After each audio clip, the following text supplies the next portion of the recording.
अभिनंदन करतो की आपण महाराष्ट्राच्या कानाकोपऱ्यातून वेगवेगळ्या हॉस्टेलमधून आलेले विद्यार्थी आहात आणि आपण सर्व विद्यार्थी जे आहात हे चांगल्या दर्जाचे शिक्षण घेत आहात आणि हे आदिवासी मंत्री चौथी नापास पहिली नापास का काय काही समजत नाही, त्यांना या डबल ग्रॅज्युएशन पोरांची किंमत कळत नाहीये.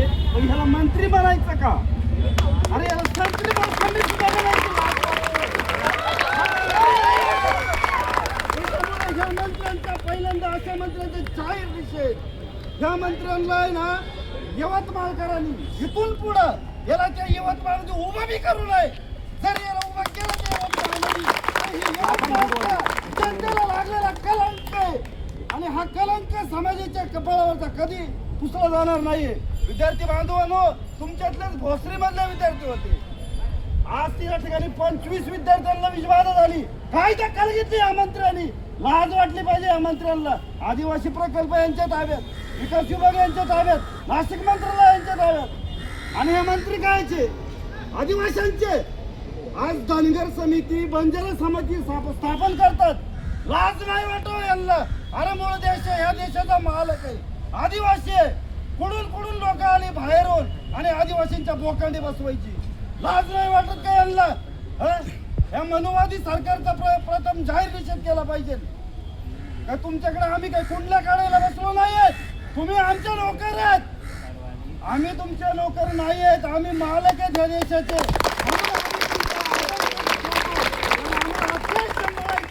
तुम्ही नालायक देश नाही सांभाळू शकत. आम्हाला आदिवासींना देश सांभाळायचे आणि तुम्हाला लुटायचे हे आम्हाला कळून चुकले आज. म्हणून आम्हाला हा देश सांभाळण्यासाठी, हा देश व्यवस्थितरित्या चालवण्यासाठी आम्हाला अशा तुमच्यासारख्या युवा तरुणांची गरज आहे. आणि ह्या आज ना उद्या भविष्यामध्ये तुमच्यातले युवा तरुण घडून ह्या देशाचे खरे वारसदार बनतील आणि ह्या देशाला पुढे नेण्याची जबाबदारी युवा तरुणांना इथून पुढे तुमच्या खांद्यावर आहे आदिवासींची. हे तुम्ही कधी विसरू नका. आणि समाजाला न्याय देण्यासाठी तुम्ही उभं राहायचे, तुम्ही पुढे यायचंय, तुम्ही नेतृत्व करायचंय समाजाचं. हे आमदार खासदार गेला तिकडं याला डोंगरामध्ये टाकलून द्या कुठेतरी तिकडे एखाद्या कड्यावर येतात. परंतु आज आपल्या आदिवासीचा एक आमदार किरण लामटे साहेब आपल्या सर्वांच्या याच्या मोर्चास्तव या ठिकाणी उपस्थित राहिले. त्यांचे प्रथम आपण सर्वजण अभिनंदन करू. बाकी 24 आमदार पुढे पाणी प्यायला गेले का?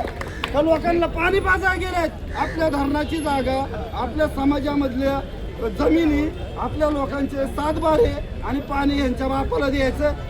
अरे आपण धंदा बंद केली ना, ते यांना ना प्यायला सुद्धा पाणी मिळणार नाही. खायचं तर मुश्किल होईल. आज युद्धाच्या झळा सोसतोय पूर्ण भारत देश, तरी यांना हे मजेशीर आपले एसी मध्ये बसलेत.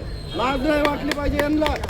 अरे तुम्ही जरा एसीच्या बाहेर येऊ शकत नसाल तर तुमच्या घरामध्ये येऊन तोडवल्याशिवाय तुम्हाला आम्ही राहणार नाही. आणि तुमच्या घरामध्ये लवकरच आम्ही घुसतोय असं मी जाहीर सांगतो. आणि तरुणांनो, इथून पुढे नेतृत्व तुम्ही करायचंय.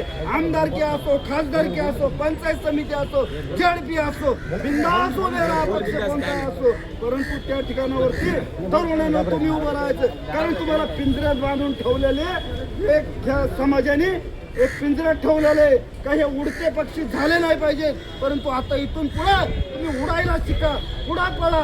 जोपर्यंत तुम्ही उडत नाहीये तोपर्यंत तुम्ही काहीच शकत नाहीये. म्हणून या पिंजऱ्यातून आता बाहेर व्हा आणि उडायला चालू करा आणि हा देश सांभाळा. एवढं मी बोलून थांबतो.